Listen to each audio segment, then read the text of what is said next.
Salut, c'est Salomé Tixier, je suis chargée de marketing et communication chez Noise, l'agence de web marketing 360. Aujourd'hui, on se retrouve dans une nouvelle vidéo dans laquelle on va plonger dans le futur du référencement, le GEO, Generative Engine Optimization. Cette pratique pourrait bien redéfinir notre manière d'optimiser les contenus pour le web. Et oui, parce qu'une baisse de 25% des requêtes sur les moteurs de recherche traditionnels est estimée d'ici 2026, et certains sites verront même leur trafic organique divisé par 2 avant 2026. Mais alors concrètement, qu'est-ce que ça va changer dans la manière de référencer nos contenus ? Est-ce que réellement le SEO est en train de muter ? Et surtout, doit-on s'y adapter dès maintenant ? Allez, on fait le point maintenant en 5 minutes. Le GEO est une méthode d'optimisation qui permet à un contenu d'apparaître dans les réponses générées par les moteurs boostés à l'intelligence artificielle, comme ChatGPT, Google SGE ou encore Perplexity. En gros, ce sont toutes les techniques utilisées pour faire en sorte que l'IA vous cite ou vous recommande dans ses résultats de recherche lorsque quelqu'un lui pose une question. Cette révolution répond à une volonté croissante des internautes d'obtenir des réponses rapidement, synthétiques et personnalisées sans passer par des clics supplémentaires. Les entreprises qui anticipent ce changement bénéficient d'un avantage concurrentiel important en étant visibles directement dans ces réponses génératives. Attention, le GEO ne se substitue pas au SEO, il vient le compléter.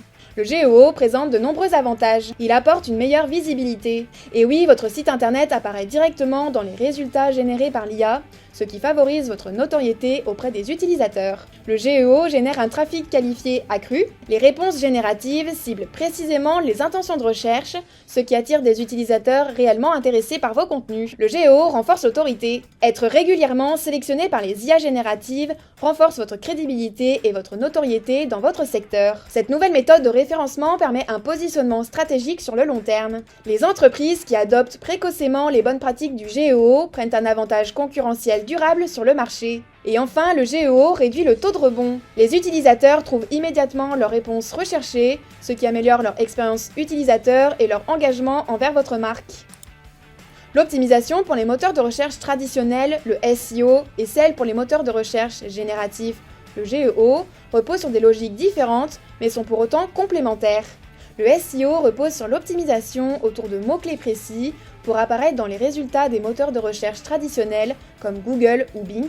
Son objectif est d'améliorer le positionnement d'un site sur la page de résultats avec des KPI comme les impressions, les clics ou encore le taux de rebond. En SEO, les actions se concentrent sur le site web et le suivi se fait via des outils comme Google Search Console. Le GEO, quant à lui, vise à répondre à des requêtes complètes de manière conversationnelle pour apparaître dans les réponses générées par les IA. L'objectif ici est d'être cité par ces intelligences artificielles. Les indicateurs de performance sont liés aux mentions, aux citations ou à la façon dont l'IA perçoit votre marque. Pour générer leurs réponses, les IA s'appuient sur un ensemble large de ressources, comme le site internet, les réseaux sociaux, les articles de presse, les forums, etc. Le suivi s'effectue via des outils spécialisés dans l'étude des IA génératives. Malgré leurs différences, le SEO et le GEO reposent sur un socle commun qui est de produire un contenu structuré, utile et crédible. Une stratégie digitale performante doit donc combiner à la fois le SEO et le GEO. Comme vous l'aurez compris, les usages des internautes évoluent, et si vous voulez continuer d'exister, il va falloir vous y adapter. Mais alors vous devez vous demander comment est-ce que l'on peut être cité par les IA.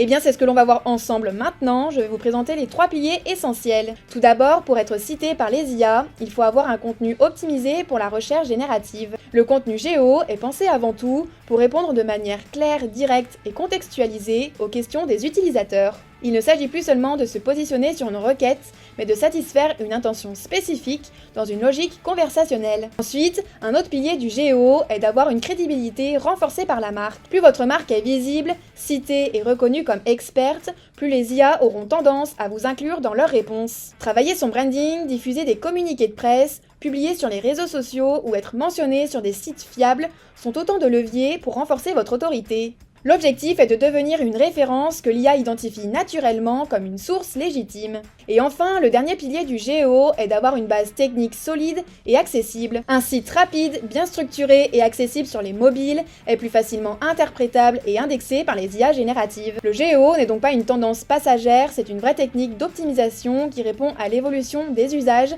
et des moteurs de recherche. Adopter le GEO maintenant, c'est prendre une longueur d'avance sur ses concurrents. Et c'est pour toutes ces raisons que chez Noise, nous avons mis le pied à l'étrier pour comprendre son fonctionnement et permettre à nos partenaires de se faire une place sur ces IA conversationnelles. Si vous avez besoin d'un coup de pouce pour mettre en place cette nouvelle stratégie, n'hésitez pas à contacter nos experts pour qu'ils vous fassent un état des lieux de votre présence en ligne.